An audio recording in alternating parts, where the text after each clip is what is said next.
What is it? Oh, they're having a conference. Oh, okay.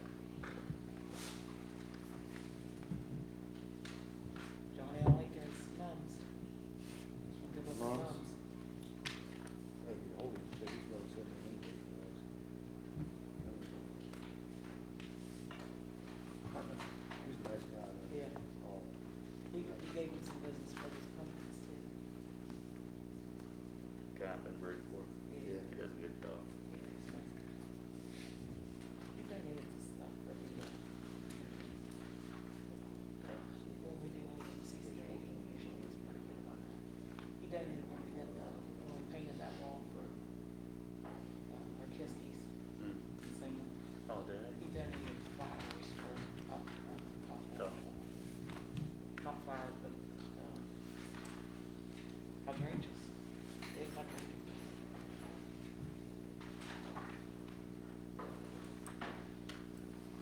okay, it's 5:30 and we'll go ahead and start this work session.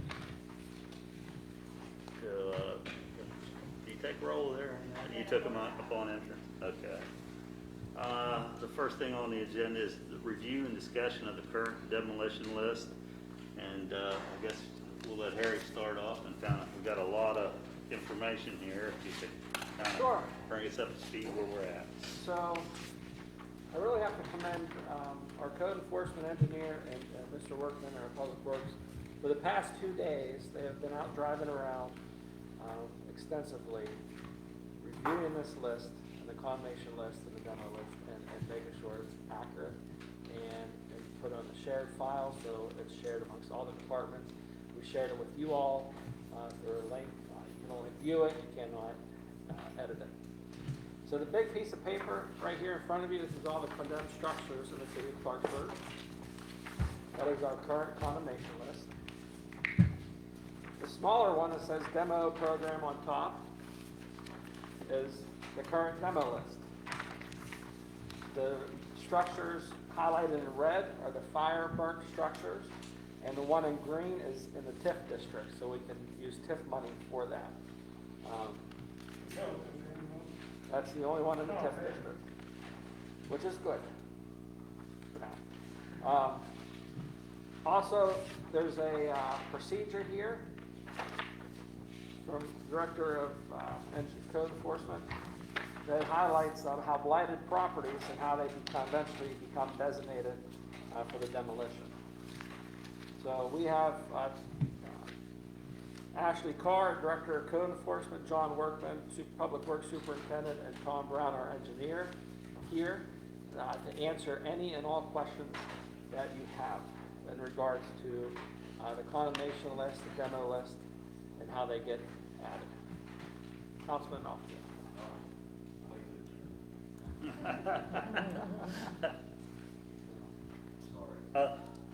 Harry, just briefly, the red is the burnt structures. Correct. We have that many burnt structures within the city now? Yes. Because at some point, we had almost all of them gone, We right? thought we tore them all down. I think there was 13, but of course, some slipped through the cracks. Okay. Actually, most of them are this year, there was one or two that slipped. We go to Chestnut Street for the produce house. So it's- Oh, okay, that just happened, There's yeah. 3 right there. There's 3 right there. 7th Street is the fourth one, and then this is the other one that happened this year was 449, that's not also this year. Wow. They- The Bailey was this year. The only one that really slipped through the cracks, I think, is that it set on fire a little, and it just burned a little bit, and then it happened a couple of times with somebody just didn't like the structure or something. The Chestnut Street one? No, it was the Ashcraft. Ashcraft one. And Chestnut too. In the upper Chestnut. Yeah, so they had a little fire and then had a big fire. Now, with the new ones on Chestnut, those do you work with the insurance companies once they're caught on fire? How's that work with the property owners? Actually, we met with the property owner yesterday, and she put it on voluntary demo, and she is working with the insurance company to be able to pay for it, but she put it on voluntary demo. Okay. I believe those insurance companies, they hold a certain percentage of the pad on those. That's good. for cleanup. Okay. So, So if it's burnt, then we should be able, if they have insurance, to be able to keep our money do for something. that whole. Now, I talked with the property owner down on 7th Street, and she wants to participate. And did she look on her own herself? Because she told me she had several contractors and got bids on them. Reclaim? Yeah, Blue Gold and Empire. Okay, That's what we did this morning. okay. Yeah, because I asked Kerry about, it's a small structure, if we could take it, and he said, once it's a burnt structure, then we cannot remove those structures. If you can test them, if they're not burnt bad enough, you can test them for asbestos, and they come back clean, or the asbestos can be removed, then we can take them. That's the caveat, is if you could, is that beyond being tested, that structure? We have the engineer to go going to look at it, but in my estimation, it would be beyond, his ability to be able to test anything there now. So then they treat it all as asbestos in a situation, as if it had it? Okay, thank you for that. Okay. Can I ask if the Parsons, is the Parsons on any of these lists? Parsons on the condemnation list. Not on the demo, the condemnation? Because of the time frame, or what's the reason on that? But my understanding is talking to Harry is that we were looking at alternative funding for that one, and so we did not put it on the list yet. And we do not have the right to win that structure yet, so I think John is working on it, and he said about 2 weeks, John, that we should be able to write it in so we can get in. So that is a huge structure. It's probably going to approach the cost of what we have for other major structures. We're probably looking at somewhere between $800,000 and $1 million, I guess I'm looking at today. That much? Wow. To do a lot of cleanup.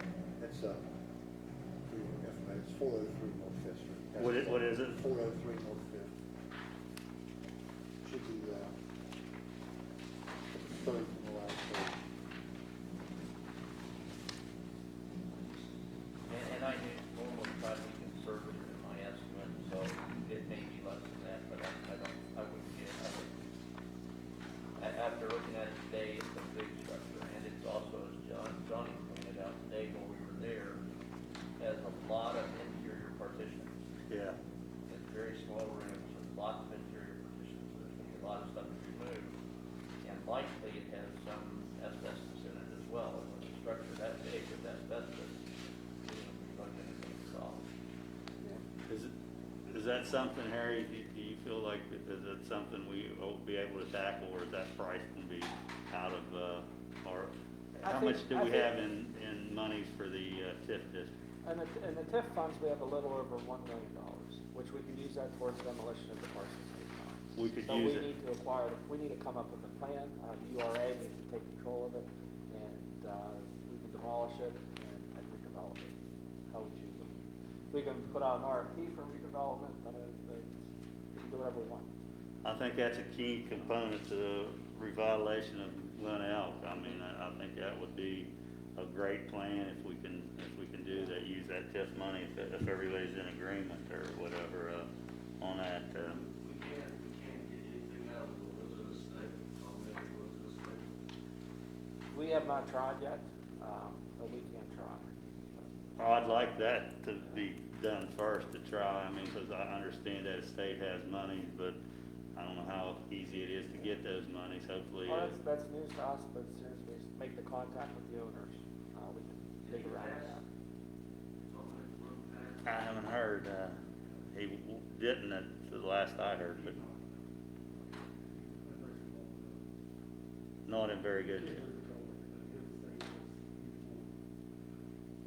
That's gonna be probably trying to recover the money, I have inside knowledge of their stuff, when the real estate agents,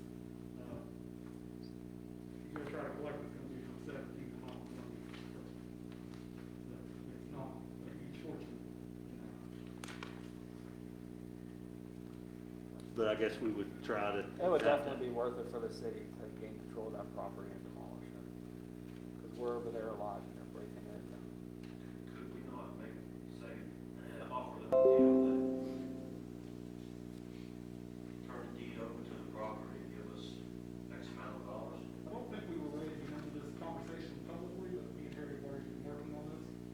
Oh, okay. Okay. I mean, well, there's a lot of behind-the-scenes work that John and I have to do, and he's the realtor, and so there's a lot of behind-the-scenes work that's took place before. Well, We are making progress. that's the main thing, is I'd like to see progress on it, because I think that is a key component to, the Glen Elk side of things with the new, Montessori school over there, and How much, I'm sorry, was the estimate for demolition? I'm just a wild guess, Uh, was in that $800,000 range, maybe plus or minus Call today, I'll be on. $1 million. I don't know. I saw the police over there this morning, and I was dropping off my I dog. have never been in the bit, well, the only time I was in the building is when the restaurant was there, yeah. and so that was the only time I've been in there, so I'm not sure what the rest of it was. Must be stored inside, I think, Okay, I'm sorry, somebody else. So I had a question in regards to, because I know we talked about this a little bit, Harry. And this is really in reference to the 505 Milford Street. Remember before we had a conversation about if there's enough calls to law enforcement, enough board ups,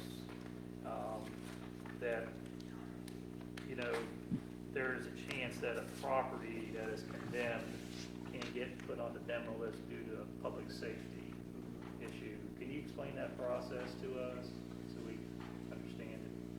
Sure, maybe it'd be better, were you able to answer that better, Mr. Moore? No, I'm just, I'm frank at this moment, I still fully. Were you able to answer that, Ashley, or Tom?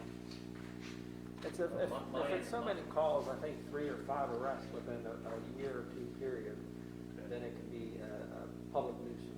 I think one of the things on there has to be a rental property, that public nuisance ordinance that we had.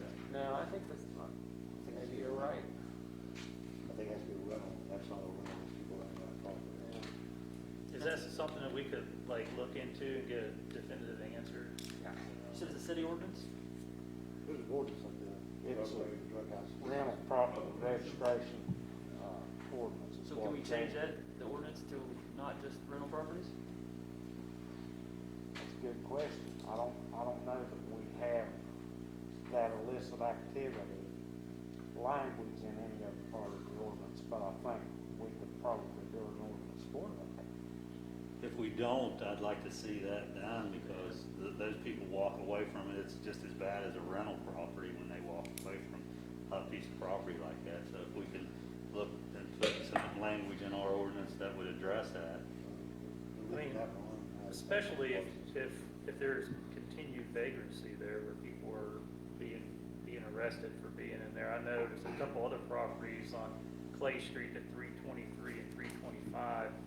Those are on the condemnation list too. And I get complaints that there's people in and out there all the time. And I tell folks, just when you see someone in that structure, call 911 immediately. So that's something that we could probably draft an ordinance on. Is that something you guys are willing to do, or? Yeah, I'll be willing to help you with that. We'll do what you want within the confines of the law. Okay, that's fine with me. Now, you said they have to be arrested, the calls to those properties have to have an arrest? You have to have so many, I think, it has to be a nuisance arrest, it has to be 3 to 5 arrests in a year of actual drug activity in there. The only one that I know of that we did was up on Winding Way. I think there was that one and maybe one other one that we've done since the ordinance was created. Because we had, and at Winding Way, we had like 4 or 5 right in a row where we had drug arrests, and so it became a no-brainer, even though the house was, the structure was fine. It just was a place that the owner was allowing people to come in and, you know, just hang out and do drugs. And that was a rental property, Tom? I believe it was a rental property as well. What happened? I'm not 100%. It would have had to been, right, if you used that ordinance? I do think too, we want to use a lot of caution thinking like this, because you're kind of building towards adding more things to the demo list, and I'm not sure that's what we want to do. I mean, if vagrancy is the only issue, it's more of a police issue. I mean, if it's like a decent house, I feel like we're maybe not going the right direction here, I think. Because this is, old council, like how can we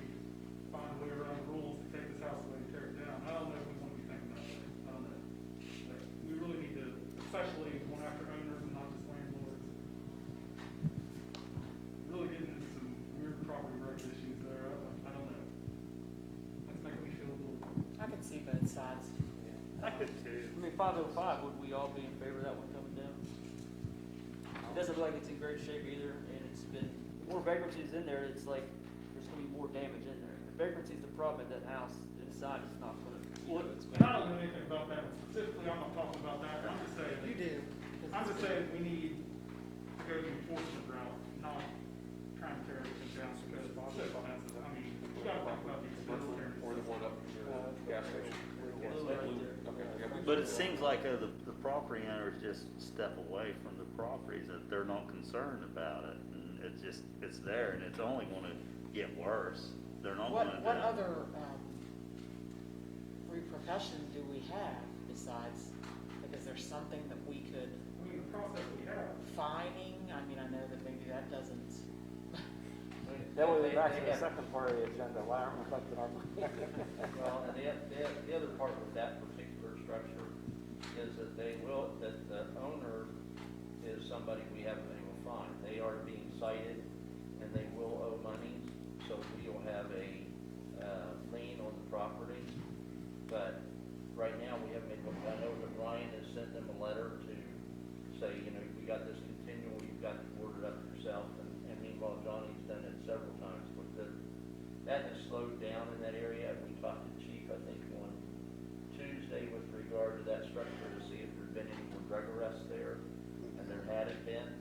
In fact, they hadn't had any arrests there for 505, we had no record, this week, that's slowed down. Yeah, the neighbor Well, that's was, good to know. neighbor did have video and Yeah, I I haven't remember seen they- that in a while. He Yeah, kept that's- blowing my phone up on that. That's so- slow. And please don't take it like I was defending that house. Oh, no. What I'm saying is, No, I understand. we need other Yeah, I get that. other solutions than demolition, like, you know, What else? people Some of these talk houses- about during the election, I think some of you guys talked about it, trying to take some of these houses through eminent domain, and then we can, you know, maybe evaluate them through the URA and try to do something with them if they're not completely destroyed. Well, we are gonna be talking about land banking later on. Right, That's and gonna be a that's, fantastic thing. I just wanna make sure that we have a process, and I understand it takes 2 years, but in the big scheme of things, 2 years, it's not really that ridiculous. I mean, how long has this one already been condemned? Probably, you gotta be in the ballpark. I mean, it's been trashed for a long time, so. And I get what Gary's saying, so my question would be, when we board up these houses, I mean, are we really securing these houses? I mean, we do like carrier bolts and stuff, you know, the doors and the windows. And the other thing you have to think about, I don't mean to interrupt you. Go ahead, sir. I'll shut up after this. The other thing you have to think about is, the more and more aggressive we get with this stuff, the more and more we're putting ourselves out there, and not only risk this new ordinance we're talking about, but risk that we already are, you know, what we've already won multiple times, we're just gonna put that right back on the spotlight. I mean, getting more aggressive, I don't know, is your plan. Well, maybe just trying to secure these buildings a lot better is probably the answer in the interim. Yes. Until we can find like a land bank initiative. And I understand it's Yeah. expensive to, Yeah. it's expensive to secure them, but if we spent 5 times as much securing one time instead of securing it 30 times, Well, John, what Again. are some of the problems you encounter? I'm laying in my office right now, I have spud bars, pry bars, drills, screwdrivers, saws, and that we've confiscated from these properties. So, wow. They wanna get in there, we get in. I mean, the old adage is, locks were made to keep honest people honest. correct, absolutely. If I put a piece of plywood up, we're using 3/4 plywood. Well, you know, I was personally fighting the Parsons at one point, I was doing it myself, and it was just, Johnny said the funniest thing to me after standing one day, it's like, they have 24 hours to stand here and think about how to get in, you only got a half hour to go over here and fix it, so, yeah, it's always gonna be a problem, but, If we have these deadbeat landlords that aren't answering, they don't want to telephone calls, why don't we just keep doing this?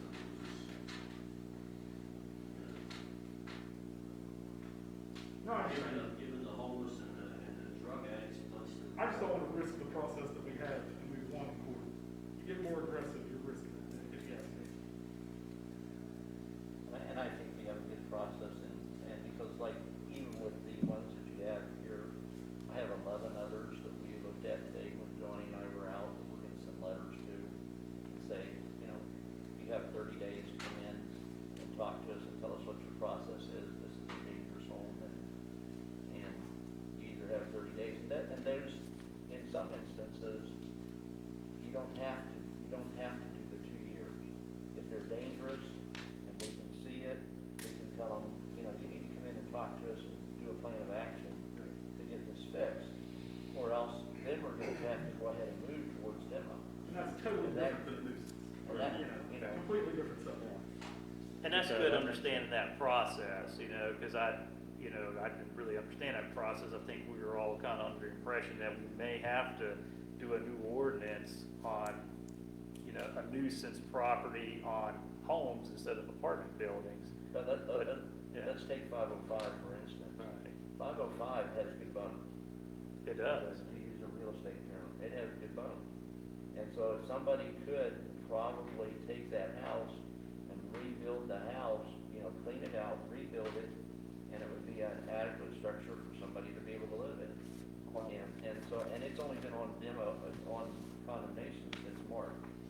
And that was the first time it's put on condemnation, because somebody was living there, or the owner was living there. And so you have to, you know, you have to be really careful as you're. And my imagination of this is, especially if you start messing with owners, I mean, I can just see us standing in front of a judge, trying to throw somebody out of their house and tear it down because they're a nuisance. We're gonna lose guys. I'm telling you. Honestly, there's It's not several gonna work out. houses on this list that are, as Tom says, have good values. I mean, they're really, need to be rehabbed. There's several houses that need to be rehabbed. Well, that should be our first priority if that can happen, if they would fix the property. That's what I'd want to do instead of spending demo money, absolutely. Entice the owners to Yeah. come in and Our property maintenance standards that Harry put in everyone's packets, that's a pretty good outline of how the whole demo process works, and it's online too. Now, not all of it's in there, but it's all in there if you look at it online. But it also works well with West Virginia Code 81216, which is your condemnation state statute. And it also works well with our demolition program. So you got a pretty good something to start with right there. But, And I think just hearing the conversation around the room, I mean, if there's a lot of properties that do have good bones, I mean, we're gonna talk about it briefly towards the end of the agenda. You know, I really think that having a land bank here in Clarksburg may be very advantageous to, you know, once these properties are condemned and they could be fixed, you know, we could start marketing those or helping the property owners market those to other developers and try to, you know, rehab those. So, I mean, that way we're not hemorrhaging, you know, monies just on trying to demo everything in sight, you know, because it does take a lot of money to demo, so.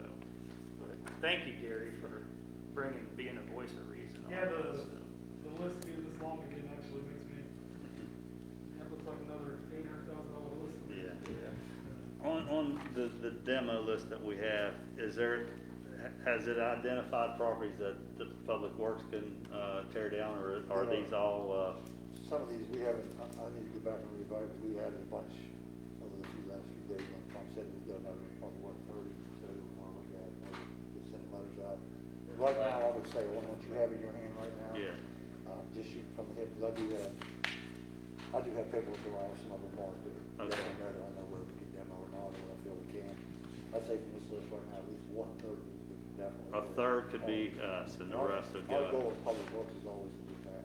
That's a goal. we set Okay, for I like ourselves. hearing We that. have to. Good, John, I appreciate that. And then the rest, now what's our plan? Is it still, I know we got special pickup going on now, October. Are we still planning on November, December, Harry, to get into the ones that Public Works can do? And then after the first of the year for the other ones, what is our plan to do? That's our plan, but Tom will be able to elaborate more because we have to get asbestos testing done. And what the steps now become to get a right of entry through the judge. And then once that's done, we'll have the asbestos testing done by the engineer. And then we'll make up a list of which properties are asbestos, which aren't. And and also Donnie will by that time have looked at it and said which ones we can do and which ones we can't. And then we make a priority for asbestos removal. Well, we'll go out to bid at the same time, but we'll make a asbestos removal priority for any that Johnny can do. That would be first. That would be first, and then we can catch up with the others and get those others started afterwards. Okay, so realistically, Well, Johnny, realistically, probably December, January before we're gonna be ready to be able to take Johnny's down. even Johnny's December or January, because I knew we thought that we wanted to do them in November and December when the weather turned bad, but that's not gonna happen. Huh? If we can get in December, December would be a good month for us to start parsing. But that's not gonna be realistic to get them that soon. I think if We're gonna work towards that goal. That would be the- Asbestos testing But done. if we have any more of Waverly Ways or other things like that that come up, then that kind of slows us down. We were working on this earlier in the year, and it started on it, and then we had like 3 holes appear in the ground on sewer, and that just takes up Johnny, my time, and I understand. everything else, and those you can't put aside. So the other ones, though, for us to put out to bid, we're looking probably in January, February. We'll probably bid them in December, I'm guessing. We'll be able to bid them in December? Yes, Okay, that's what I'm guessing. okay. And you gotta remember now, once we do the asbestos abating and the priorities for public works, not all of them are gonna come back positive, some are gonna come back clean. Right, so we could Once start they come back those. clean, we'll immediately. go Okay, with those. okay. Yeah, the demolition orders are already out on a good bit of these, but the newer ones just added, you still gotta send demolition Okay. orders out on Okay. those, so.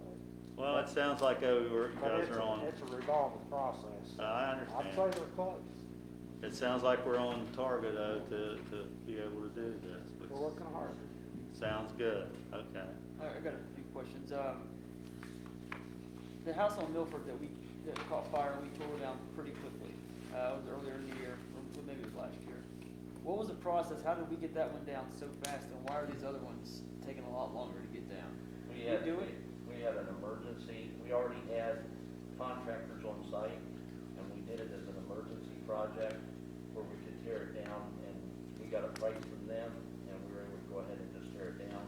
And we got it under emergency with the DEP, and so we were able to do it. We had the people here and we were able to do it. The other ones, because that one was ready to fall down. And realistically, you know, hindsight being 2020, we should have probably done that with West Virginia Avenue last year when it started on fire. We should, that one, we should have, and we didn't know there was an emergency process. And we're, you know, the people that really knew what was going on with our demo program are now gone. Jim Moniza and Adam were the ones that really did this program in and out.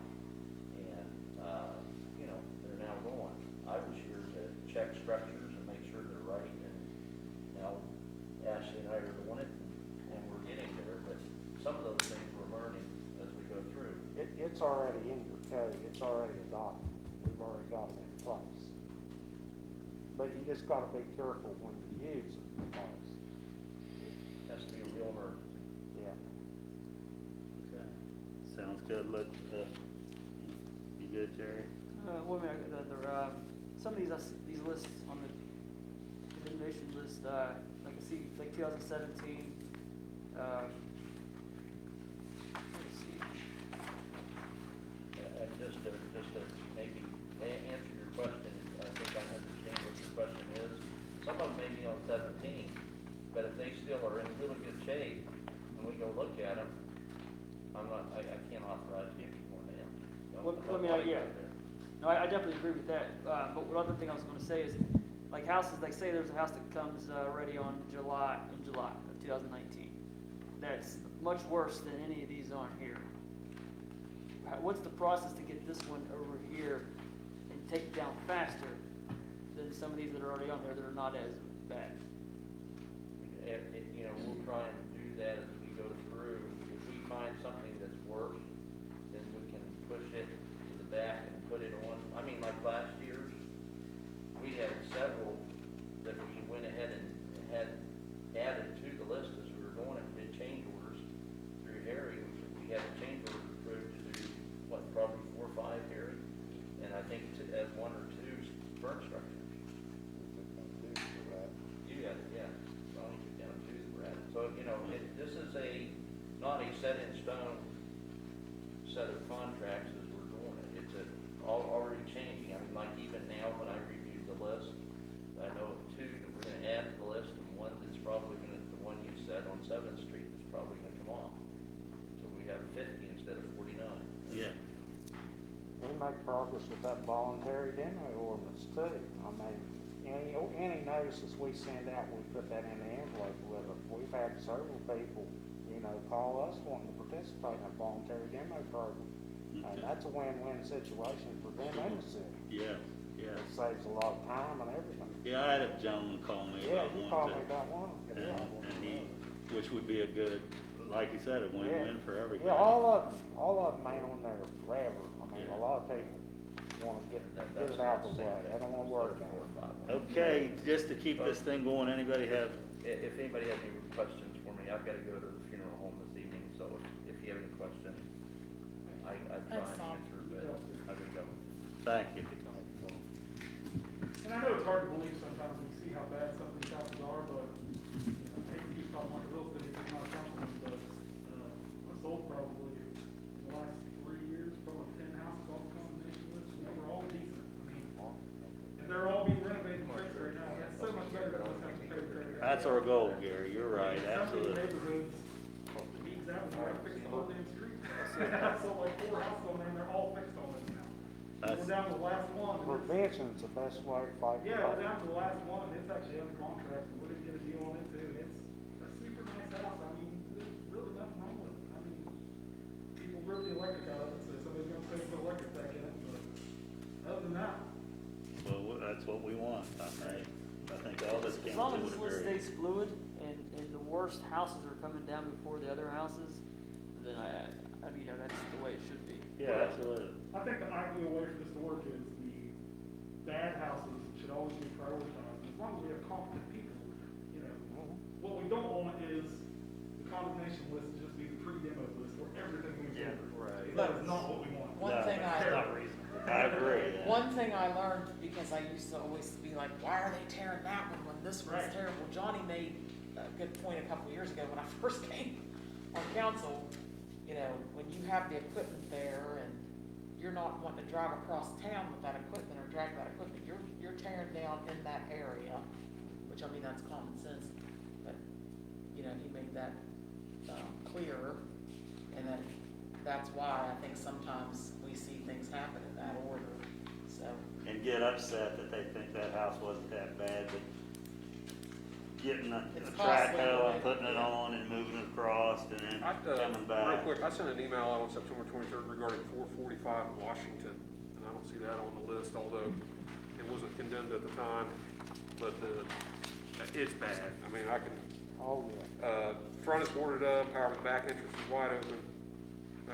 Human feces, dead animals, scores of garbage, back porch steps are barely hanging onto the structure. So, I mean, that's, we can get that out. Take a look at that and maybe add that If you up. got more money, you could add it. We got plenty more we could add, got the money. It's 445. Yeah, just on the condemnation list at the moment, I mean, I'm not, eventually, yeah, I'd like to see every property stay up. I mean, I think, again, I think we all agree on that. This property recently just changed hands, I think somebody purchased that property, is gonna rehabilitate it, and change their mind. What street is that on? 445 Washington Avenue. Yeah, it's right below WI there. I'm not sure.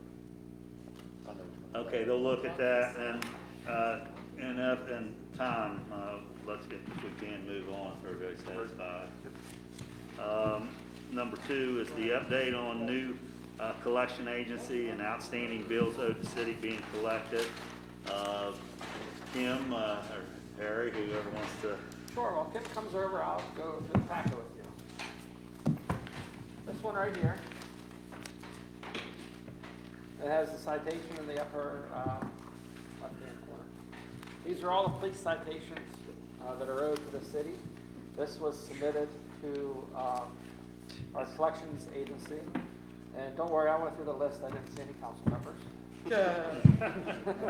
You sure, Harry? Say Jerry Ripple's on there somewhere. This one, the fire fee liens, at the top of the header, fire fee liens.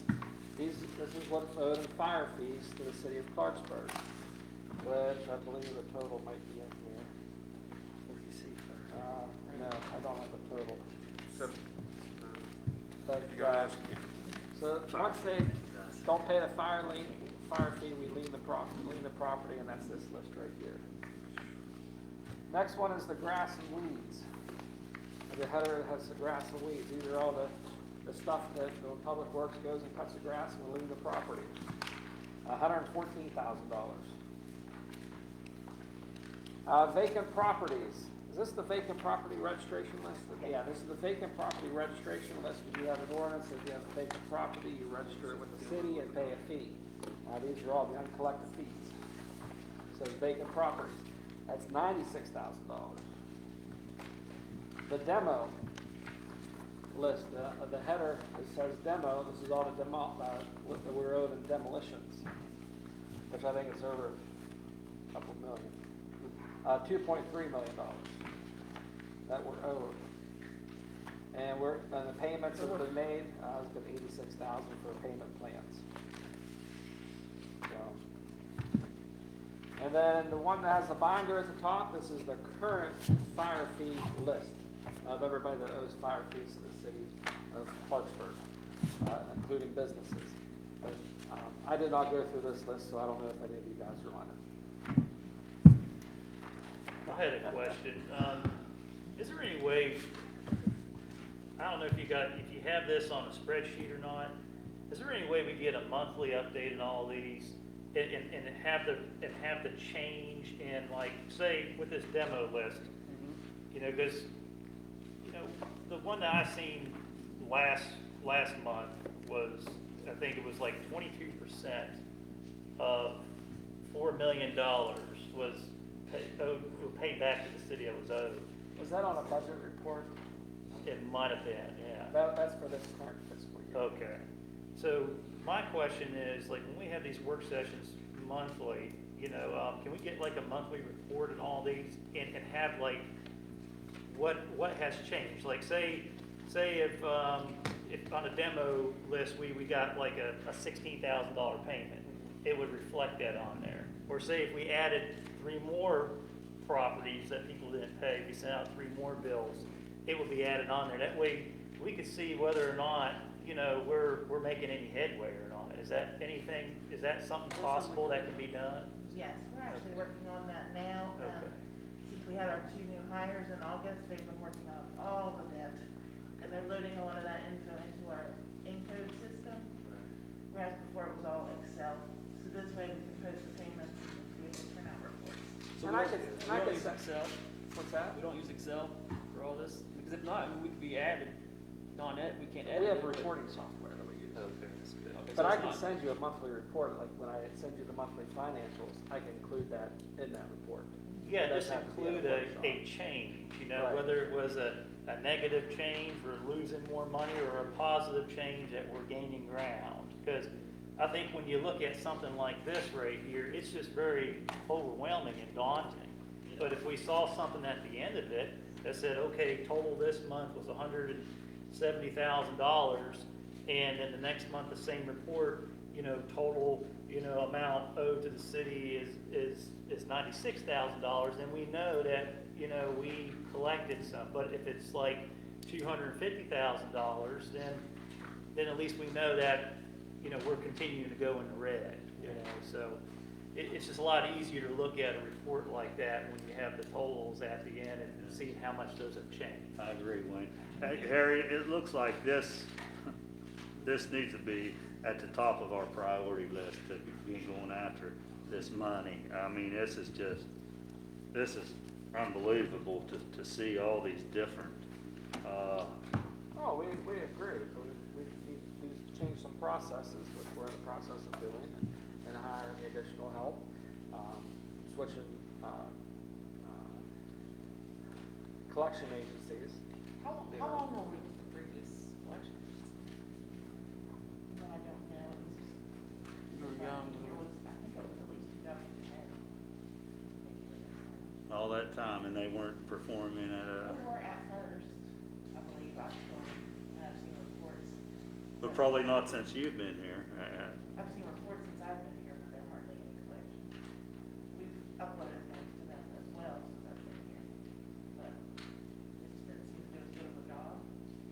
The current agency we're with, they just got started on the citation list, and I've had some phone calls today, so I know they're calling people, they're calling them first, which is good.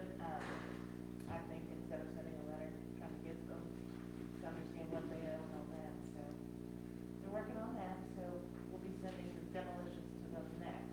We were just testing them one at a time at first. So hopefully we'll get some of that done, and we're working on, with Richard, changing some ordinances on how we do things, like as far as businesses that do not pay their B&O, trying to go out and shut them down if they're not paying, or try to get them to just come in and make a payment plan or something. What about businesses that don't even have business license? Are you working on that? Same thing, yeah, the ordinances that you're working. What, it's an ordinance that we have to draft? What we want to do is put some more teeth in the various ordinances on how you deal with business licenses. And when you read our ordinances, you think you have the power, but it's not 100% clear, so we just want to go back and clear it up and then go after for the business licenses. And I think we've got a couple that I want to send out to some people this week about they don't have business licenses, or they're trying to game the system to not have a business license, so we'll send that out. But we'll also be followed up and get our hit list together for who we're going to go after, basically that we know doesn't have business licenses. What about home occupations? Or I know a lot of people are operating out of their home, and we do have an ordinance that addresses either a minor or a major home occupation, but it doesn't look like they're being followed. Do we not have any teeth in those ordinances? When we learn of one, we contact them, we send them an application, we let them know they have to contact code in order to be approved in that manner. But I know some of them just aren't compliant, and no, we do need more teeth in those ordinances. In that one too, are we looking to upgrade that, Ashley? When we know about them, we get after them, but we gotta know about them. So in other words, we could tell you about these businesses that are in neighborhoods and. When we learn about them, we go check on them, and if they're not compliance, and we'll get them in compliance. Sometimes we talk to them and they say, no, we're not operating, and then you see their Yeah, they're Facebook lying. page. Yeah, exactly. I mean, so No, we're when you not do good. see that, what can you do here, Ashley? If, Well, you just gotta wait and watch and try to find, figure out what kind of business they're in, and who their clients are.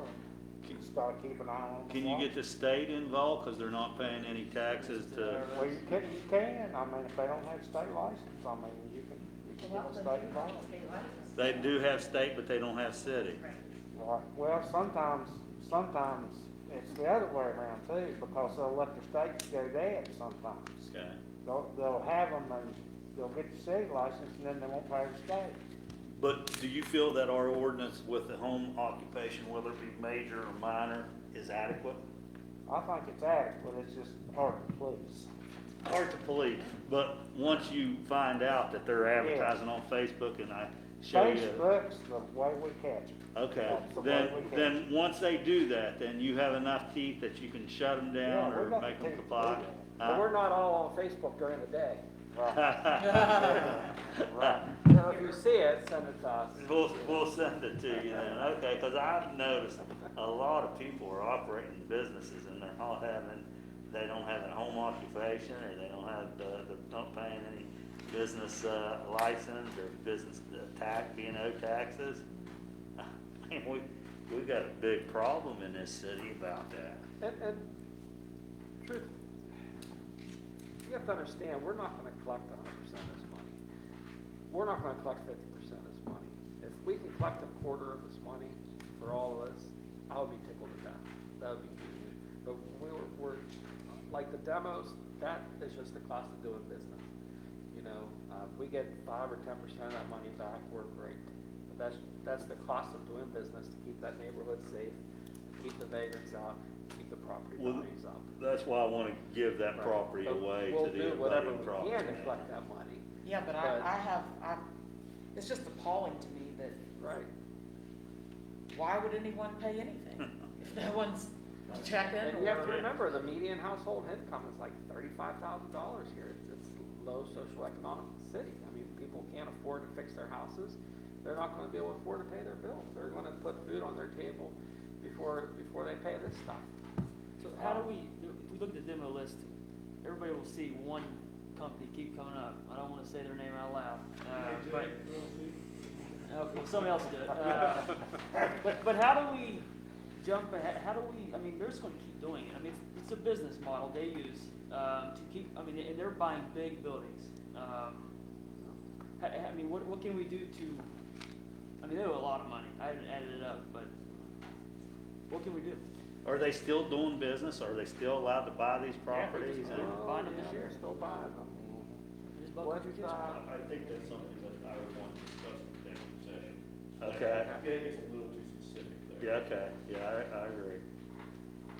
I just wanna say that on these lists, we have tried several times contacting all of these people. They've received letters, some phone calls, we have a phone number, and some have come to collection agencies, so we've definitely tried. We always send out at least 2 to 3 letters to everyone, trying to, Especially these big ones, demo.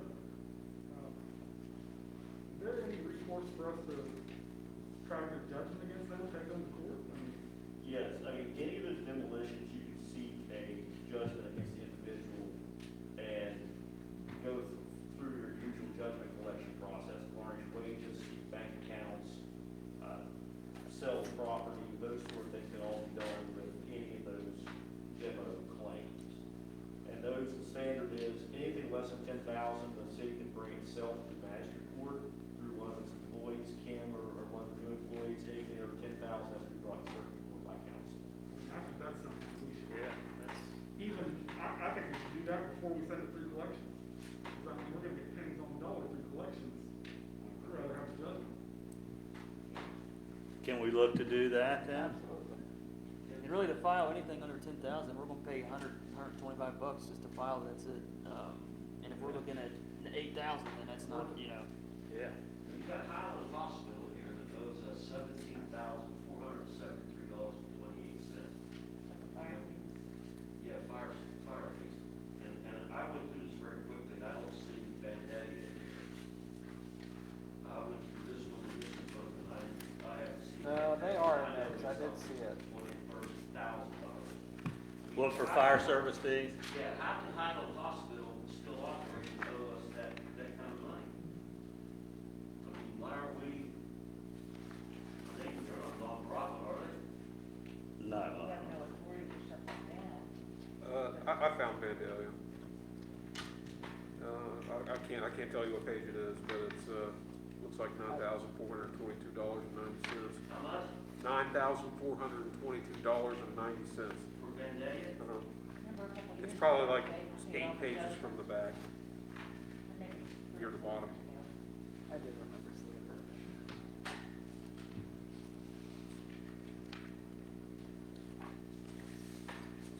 This is, I mean, everybody just pays their taxes.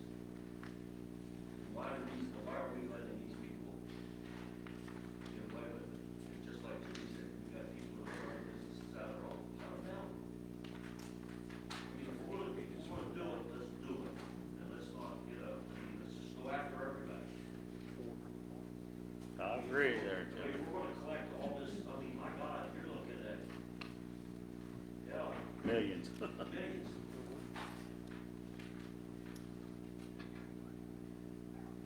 How is that? I mean, they're a business and they're operating and they're just refusing to pay B&O or fire service fees? Mr. Mark, What? can these lists be made public? I don't like that we should make this list public at this time. We shouldn't? We should not at this time. Although it is the position of the city and city attorney, the city is not subject to the West Virginia Fair Debt Collection Act, because these aren't claims under the act. There is not any. I don't want to publish it and then have that issue come up at this point in time. Because under the West Virginia Fair Debt Collection Act, you're not permitted to publish what they call deadbeat lists or similar type lists of claims. Now, of course, a claim under the act is a transaction for personal use, family use, that type of situation. I don't believe these are those type of claims, but at this point, I don't see the benefit in perhaps having that challenge, if that makes sense. Under the Federal Fair Debt Collection Act, the city is definitely not a debt collector because we collect its own debts, but West Virginia Fair Debt Collection has no similar provision. For example, the Clarksburg Water Board, 100% could not publish its delinquent list because it is a debt collector, and those lists are, many of those are for personal claims, because it's a transaction for the community. Fines normally are not considered a transaction because they're claims, because they're not mutual. I.e., no one agrees to get fined for their grass or for shoplifting or whatever, but still, though, out of abundance of caution, that's those not published. They're on there twice. I found them again halfway through. 40,668. There you go. Why have they not paid? I've been on council 9 years and they haven't paid since I've on it. And I'm looking at this list, and you've got some pretty prominent people here. That's what I was thinking. I'm not gonna call out any names, but I mean. That's why I asked that question.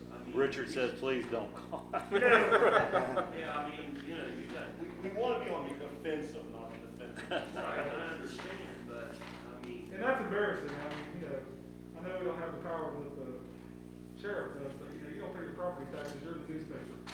You know, and that makes a lot of people pay. Well, and this is somewhat off topic, but in regards to road taxes, one of the new employees did find a mechanism, and I'm putting together the ordinance, we will be on public tax being owed taxes. Those can be published in the paper once we get the ordinance in place. And I wouldn't even suggest small amounts, but. Some of these bigger ones, $2,000, $3,000, $4,000 people, you know, it's time to start embarrassing them, if we could, I think, you know. yeah, that's a shame. And I mean, I'm all for it, what we're trying to get done, because, I mean, as far as I know, it costs $35 to file an So, what's our wishes going forward with this one? Oh, we have to tackle this. Huh? We have to tackle this.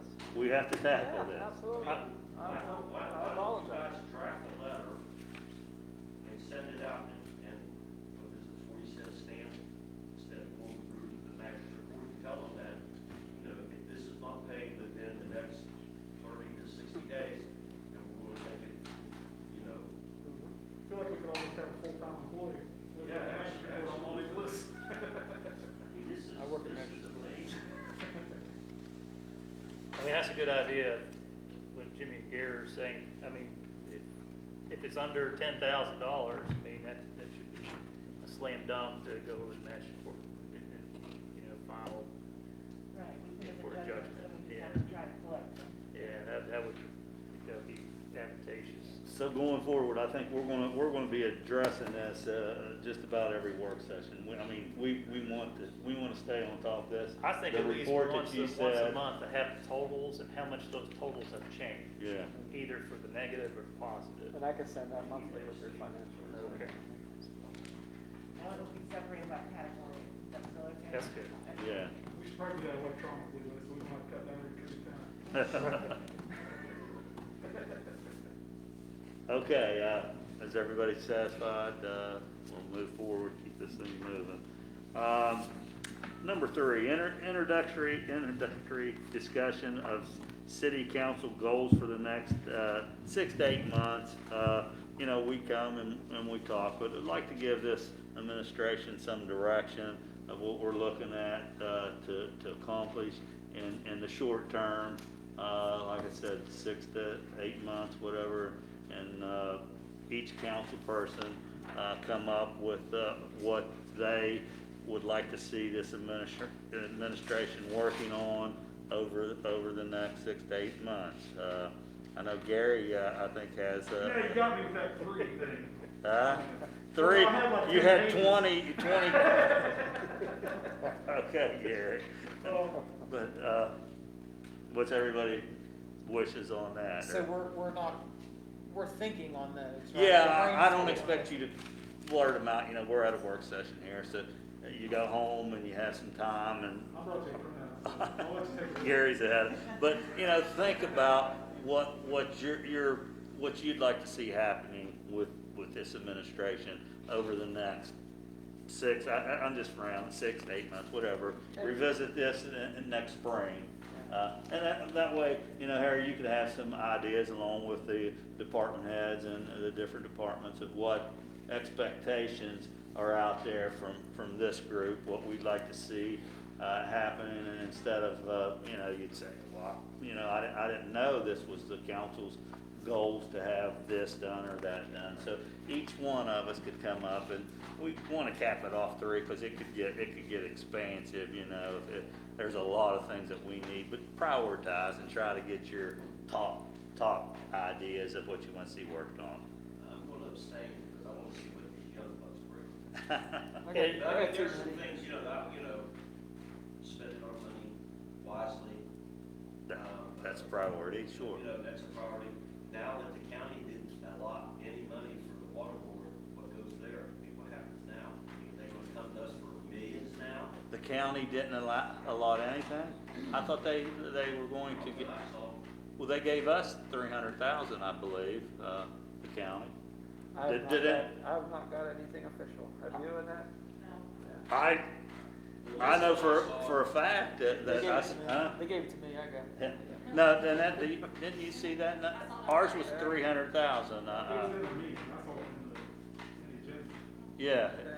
yeah. Different cities, they gave different amounts, but they didn't give the water board anything. I didn't see that now that you're saying that, so, I mean, usually they say whatever the city gives, we'll match. so that means we don't have to give anything. Well, no, I mean, we can't leave them high and dry, but I'm just saying, I don't think. No pun intended. But, is everybody, good with that, to come back? We'll talk about it at another work session, but, I mean, my opinion continues to be on the water board that it's such a big emergency that there's gonna be lots of funding sources from now. Yeah. And, who knows if the federal government or whatever, they have a complete gridlock, but they're really close on infrastructure bills. Yeah. So, I mean, and maybe we have to help them eventually, and I think that's why we have to slow play the money, but I think we have to be kind of a wait and see council right at this point, I think. Just wait to see where the money comes from. If we're the only option left, then. Right, the government, the governor just gave them like 300,000 or 400,000. We went to the 400,000 that the state governor gave them. There's going to be lots more because it's a major issue, and it's affecting a lot of people, and not just Clarksburg. I mean, they sell to Bridgeport, Stonewood. I mean, And I'm not saying we have no responsibility. I'm just saying there's a lot of people deeper pockets than us, like the federal government. who's Sure. involved in this too. So, yeah, I'm like Gary. I want to hold off We don't before. wanna be the first one in line to write a check. We can be the last one in line if there's no other option, but Yeah. we don't want to be the first one. And I agree on that, Harry. That's, other than, I mean, they're called the Clarksburg Water Board, but really this board has no direct say. They can spend their money how they want, when they want.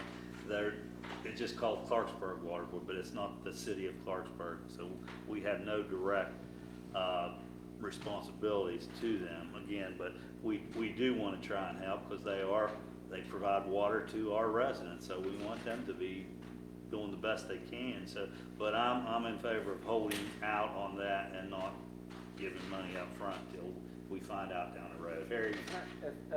Your wish list, if you can, please send them to me as soon as possible before the end of the year, because July 1st, right after the holidays, we start working on the budget, and I want to venture to say a lot of your wish lists are going to be budgeted.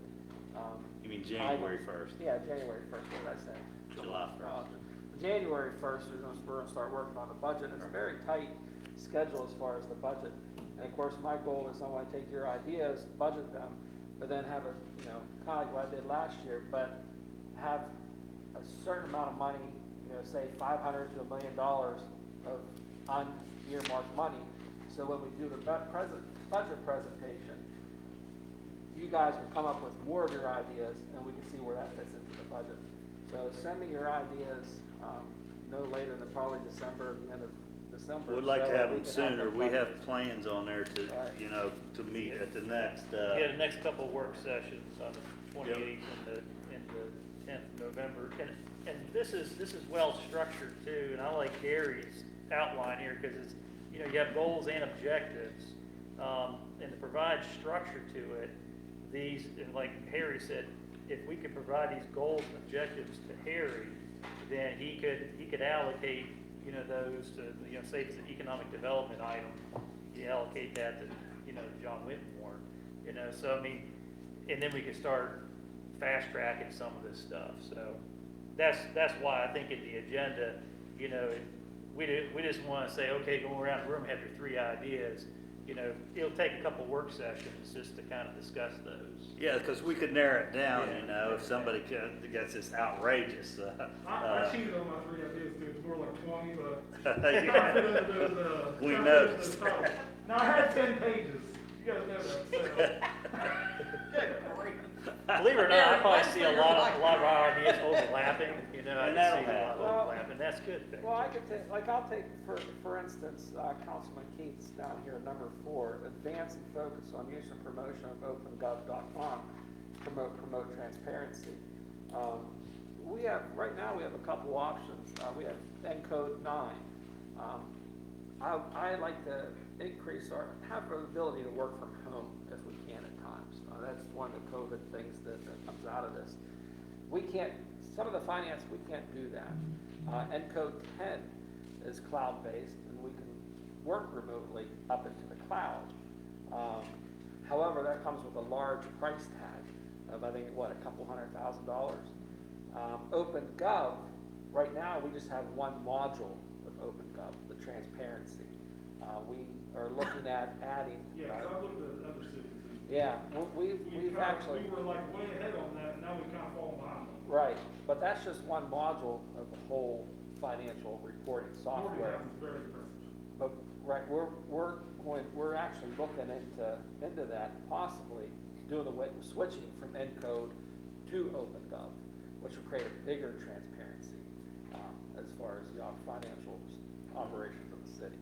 But that comes with a price tag as well. So if we're going to spend the money, we want to do our due diligence, and OpenGov will probably be the way to go, just because of the transparency aspect of it. And they have cool little dashboards that pop up, and you can, you know, it's so much better than Encode, but that's what we're looking into right now. There's budgeting software too, that all the department heads can utilize, so we don't have to use Excel spreadsheets. You know, it's pretty impressive. And you can make payments online. Yeah. Yeah. I think that might make some of these lists shorter. And I'm so lazy, I hate to say it, but. his last final comment was time for a whole new website, but now I did see the ad go out for multimedia specialist. Well, that's separate. Is that separate? I'm sorry to interrupt you. The website, we're in the process of website redesign. That's actually free, that's done every couple of years.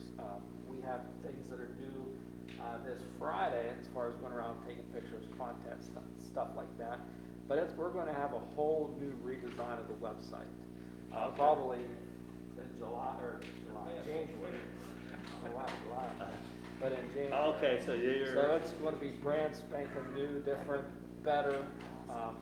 You yeah, knew, whole 9 yards. you knew Gary was gonna put that in there, so you're ahead. This was started back in July. Sorry, Gary. Sounds good. Sound good, Sorry, Gary? I was way ahead of it. I've been complaining about it way longer than that. Okay, let's go on. Keep moving here. Discussion of the state auditor's office presentation on ARPA funds at a conference work session on October 28th. Just spend a little bit of time on that. You know, we've had a lot of discussions on this, but I think we have had some members that want some clearly defined ways that we can do that, and I think that would be good if we could line up that state auditor to do that. And to clarify on that, they already are willing to do a presentation.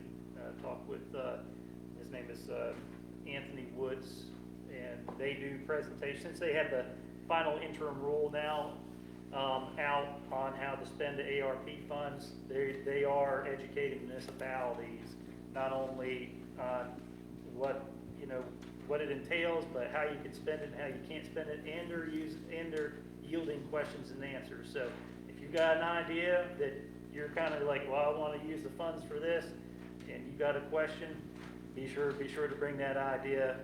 Well, first I'm going to ask, does the council, would you all be willing to have the state auditor do a presentation at the October 28th work session?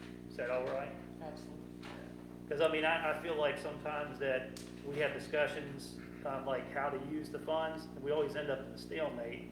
I feel like if we could have our questions answered, you know, then we could move forward and then, you know, start developing some plans on how to spend those. And it may not, you know, I mean, we want to be patient and intentional, but, you know, say if June rolls around and we're wanting to develop a plan because we know, you know, there's federal funding, state funding coming in to match our funds, you know, for sewer projects or infrastructure, whatever. I just want us to know that we know how we can use it and how we can't use it, so. And those questions could be answered And at those that questions time. could be And I know we've had some discussion, and there's been some, you know, what was the money, we had what, 2 point what? CARES Act money? Yeah, but that you identified that Oh, 2.2 on lost revenue. lost revenues, we had 2.2. And I have that question that Gary has. We were awarded that money for that lost revenue. Now, that is our ticket. They've given us that money. Now, once that goes into the general fund, we've already answered, and this would be my question, and I'm just saying it here, but to the auditor, we've already gave them the 2.2 million of lost revenue, so they're gonna give us that money. There's no certain fund that it has to be put in and certain funds that it has to be spent in. And that's been my point about this. You have to be careful how you word things, and it's just common sense. If you ask the wrong question, you're not gonna get the answer you want. You know what I mean? I hate to put it that way, but once the money is in the general fund, It's in the general fund. It's not gonna be, oh, you it's took.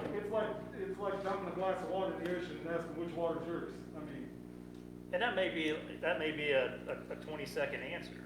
I mean, the question would be, okay, so we did the 4.1% formula on the lost revenue. Okay, we calculated 2.2 out of that we've lost revenue, and it's in our general fund. Can we use that any way we want? Period. You know, and they should be I still able. think that's a bad question to ask, because it's all just how you frame the question, you know what I mean? Because once the money's in there, how can they even say what money's there and what's not? So, that's my thing. That's been my whole point why I've been grumpy about it, you know? Terry? Well, it's like when we received the COVID reimbursement for fire and police wages, you know. You already paid We those. didn't use that for demolition. We ended up with a budget surplus, so that we used the budget surplus for demolition. That's what I think Councilman Keith is doing. It's a numbers game. Okay, but that's what he's asking. And I think you still have to be careful, even if we bring the auditor, and you know, I'm saying this in public, so I'm not trying to be sneaky or anything. You can't ask him, once this money's in here, can we use it for this? Because he's gonna say no, you know, but just like Eric said, if it's a budget surplus, it's not. That frees up that other money, which you can spend on whatever, right? Kinda, But you have to show. you have to show You that, can't put, we have $200,000 budgeted to go into the rainy day fund. You know, we put $500,000, well, where did we get that $500,000? Well, we didn't do $500,000 in demo. It's like a numbers game like that. Does that make sense? Sheree Greathouse in our office went to one of the trainings with the state auditor about this, and she said there are a lot more limitations than we realize. She said if we would have a program where we would give money to businesses to help them, we have to make sure they keep all the receipts to give us to turn in. So there are a lot of limitations we have to be careful of, hopefully learn from the auditor's office next time. I mean, I think we can only just gain knowledge from it. I don't think we're gonna lose any knowledge, so. Well, I think we're good to just go ahead and, okay.